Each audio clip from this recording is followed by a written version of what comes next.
On this episode of Speaking Out, we'll take a look at culturally based Greek organizations, and later we'll have a very special interview. All this and more coming up.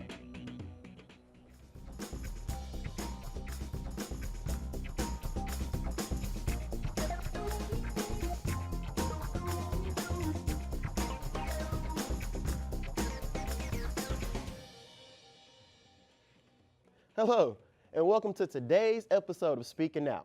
I'm Tristan Lacey. The purpose of this show is to educate you on the different cultures and expressions and to be inclusive and connected to our community. Today, we'll focus on culturally based Greek organizations. Now, Greek life is the cornerstone of college organizations everywhere. Whether for an honors program or a social gathering, fraternities and sororities pride themselves on creating leaders and promoting scholarship. Culturally based Greek organizations date as far back as the 1900s. These fraternities and sororities were created to support people of color and their respective cultural identities. Each organization belongs to a governing council. National Pan-Hellenic Council was founded in 1930 with 9 respective organizations. The Multicultural Greek Organization, or Council, was founded in 1998 with 11 respective organizations. Here at MSU, we have our own Multicultural Greek Council, which holds all 5 culturally based Greek organizations on this campus. Alpha Kappa Alpha Sorority Incorporated was founded on the campus of Howard University in 1908. Since then, we're chartered on the MSU campus in 1996. While maintaining the highest grades out of all Greek organizations, they participate in mentoring programs across the Wichita Falls. Delta Sigma Theta Sorority Incorporated was founded in 1913 on that same campus in Washington, D.C. They were chartered here in 1995. Now, DST was the first organization of the National Pan-Hellenic Council to charter a Greek organization here at MSU. DST has a program that mentors young women in preparation for making them more well-rounded. It is named the Delta Gems. Now, Kappa Delta Chi Sorority Incorporated was founded in 1987 on the campus of Texas Tech University. Katie Chi was later chartered here in 2006.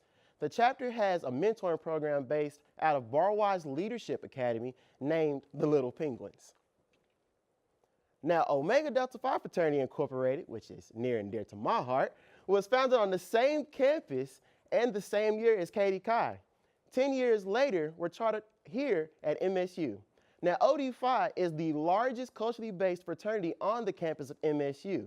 They also have a mentoring program here in Wichita Falls at Barwise named Young Knights that focuses on academics and preparation for the professional world. Finally, we have Sigma Lambda Alpha Sorority Incorporated, which was founded in 1992 on the campus of Texas Women's University, and were chartered here 2 years later. Now, SLA, who was founded as a historically Hispanic organization, at one point in time were entirely filled with Caribbean students here at MSU.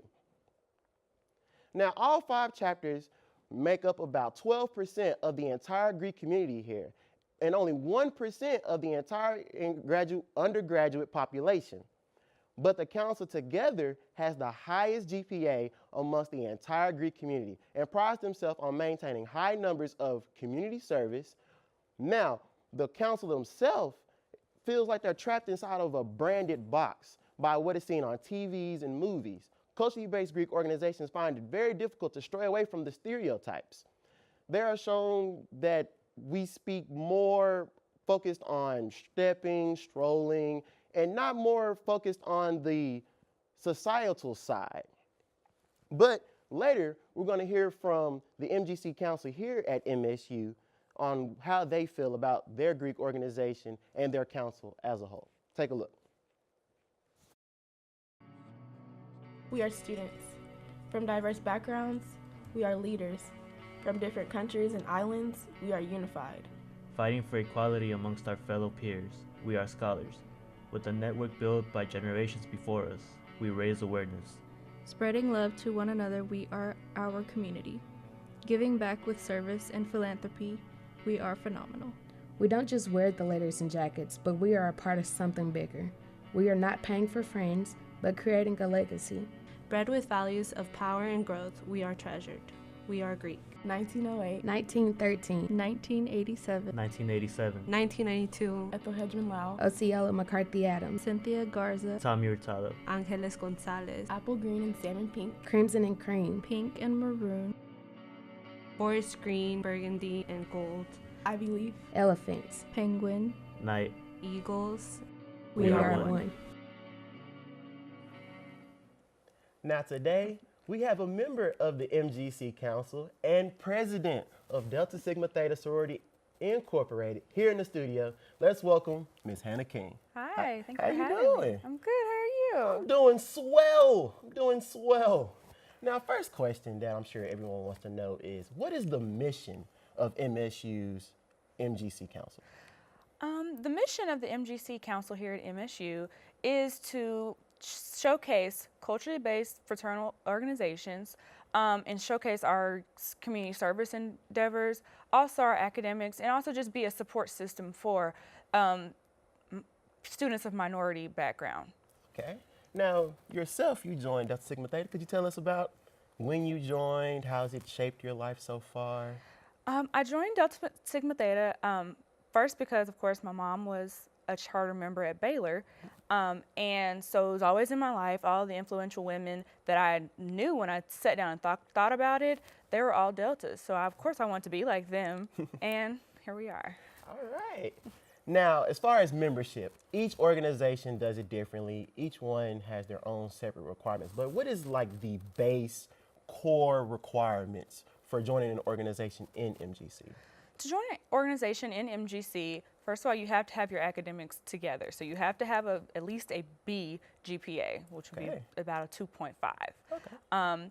Also, you have to have hours of previously completed community service. We like to have people who are dedicated and who see the importance of serving in your community. All right, and that's a big thing, giving back to people who probably don't even have the same experiences as you. Right. So that's right. always great. That's always awesome. Now, what are future goals for MGC? Anything as far as numbers or academics or anything like that? MGC has a big goal this year of making sure that we are stepping out from that stereotype that hangs over our organizations about that we're only there for partying, strolling, and stepping. We want to make sure that you know that we are here to serve our community and serve the community specifically of Wichita Falls. Oh, yes. So that is a big goal for us. And that's something that, like I said, is really needed, not just in Wichita Falls, but around the country as well. Not just for culturally Greek organizations, but for all Greek organizations to step out of that comfort zone and give back to those who don't have the same opportunities that we all have. And of course, Greek Week, you know, that's something that all Greeks on this campus look forward to. It's coming up. What can we expect? What's events, things like that? This year is going to be a big year for Greek Week here on MSU's campus. We are all teaming up because this is how we show that no matter what council you belong to, no matter what your background is, this is where we come together and show what Greek organizations were basically founded for in the first place. Right. So we will all be working together, intertwining our councils, making sure that we reach a big number of those who are not even Greek. We want to make sure we reach them, that they know that we're here to support them also. So there will be big things. We have, of course, like our field day where they get to watch us compete against each other. And we also will have different community service endeavors that will be open to the student body. Okay. Well, of course, look out for Greek Week that's coming up, because if I'm not mistaken, all of MSU is invited to come out and watch, you know, field day and all the different events. And of course, don't be afraid to approach anyone as far as the MGC Council. You know, don't be afraid to speak to someone and just ask them about their organization and what they do. That way they can actually go into more detail, because unfortunately, that is all the time we have left today. So of course, I want to thank you, Hannah, for coming through. Of course, we love having everyone come through. And do not forget, I cannot stress this enough, to follow me on Twitter at Trey the Musician, TreTheMuscian. That's all lowercase, to get the updates about my next episode. For Speaking Out, I'm Tristan Lacey.